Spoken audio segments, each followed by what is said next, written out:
To review, putting your functions in vertex form, which is your standard form of your quadratic, and examining all the pieces, the vertex, the zeros, increasing, decreasing, and being able to graph this without the use of your calculator. We're going to start first by putting it into vertex form. You want to group your x's and leave a space to complete your square. So we have this, we have our original plus 11, and we have to subtract whatever we add. We take b, which is 8, and we take half of it. So we have x plus 4 squared. 4 squared is 16. This goes here and here. So now you can combine those terms and get a minus 5. So your vertex form of your parabola is y is equal to x plus 4 squared minus 5. Your vertex, remember with the x, it's like your transformation. It comes out the opposite way, and the vertical shift stays the same. So to sketch this, you have a vertex about negative 4, 5, and it's opening up because it's positive. Now we need to look for the intercepts to see approximately where to put this. So your y-intercept, that's the easy one, when x is 0, cover the x's in here, knock them out, and y is equal to 11. So somewhere up at about the 0, 11, we're going to intercept. Your x-intercept, use your vertex form. Set y equal to 0. It's much easier than doing your quadratic equation. Add 5 to both sides. And take the square root. You get a plus or minus radical 5. And subtract 4. So you have 2 roots, and you can leave them like this because there's nothing else you can really reduce to get there. So your parabola is going to sketch something like this. Now, at this vertex point, we can do our increasing, decreasing. Your decreasing is going from negative infinity to negative 4, and your increasing will go from negative 4 to infinity.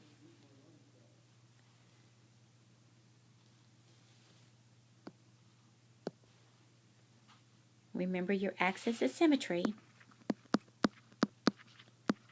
is a vertical line that passes through your vertex. So x is equal to negative 4. That will be your axis of symmetry. And your domain says all real numbers. And your range goes as low as negative 5, negative 5 to infinity. With this next one, we're going to have to factor out a 2. Now don't forget, when you factor a 2 out with a fraction, this is going to give you a half in here. So we're going to add something, then we're going to subtract something. When you take a half of 1/2, you say 1/2 of that, you keep change, flip this around, you get a 1/4. So you're going to get x minus 1/4. Don't forget to bring your 2 down. When you square 1/4, you get a 1/16. But to take it out of this, you're going to multiply and get 2/16, which is the same as 1/8. So you're going to combine these, and 1 minus 1/8 is 7/8. So your vertex for this is, take it out the opposite way, 1/4, comma 7/8. So your parabola is starting here, very, very close to the center here, and is opening up.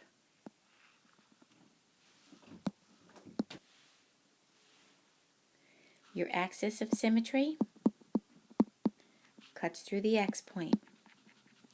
X is equal to 1/4. Your intercepts do your y first. That's the easy one. X is 0, so y is 1. So your intercept is at 0, 1. And when you do your x-intercept, you're going to notice we put a 0 here, that you're not going to be able to have any real intercepts because of this guy right here. We're going to subtract 7/8, and as soon as we do that, and whether we divide it or anything else, as soon as you take the square root, you're not going to be able to take a square root. So no real x-intercepts. Your increasing goes from 1/4 to infinity, and your decreasing from negative infinity to 1/4.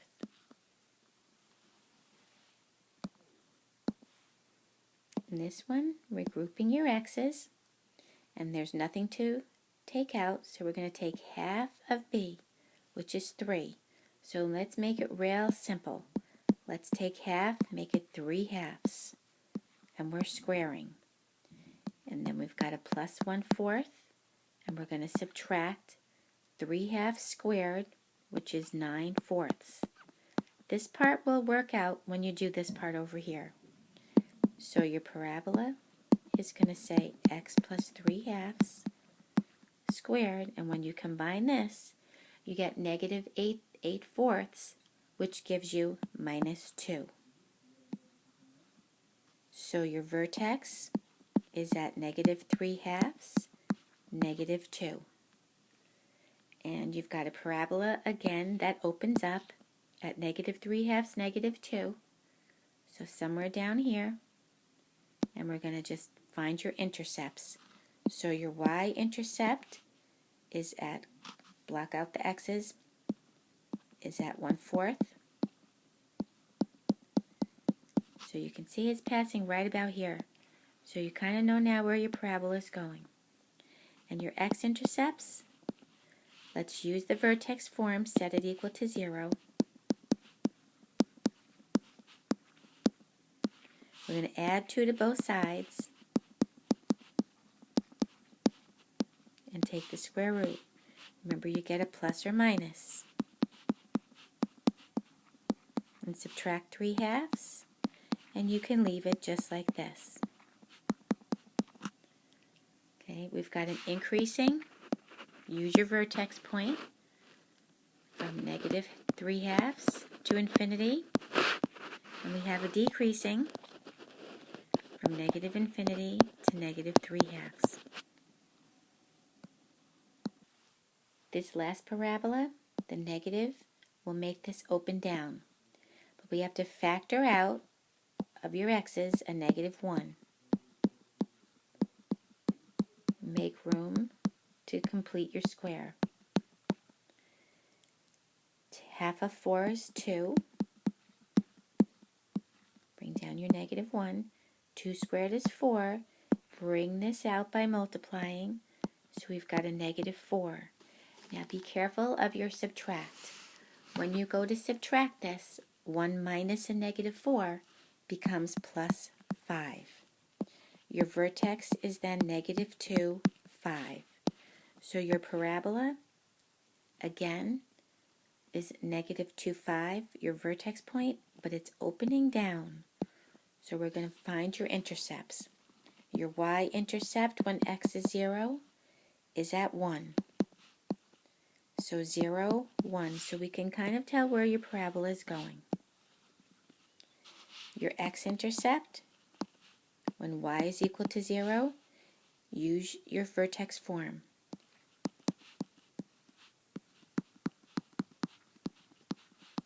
Subtract 5 from both sides. Divide by a -1. Take the square root, plus or minus, and subtract 2.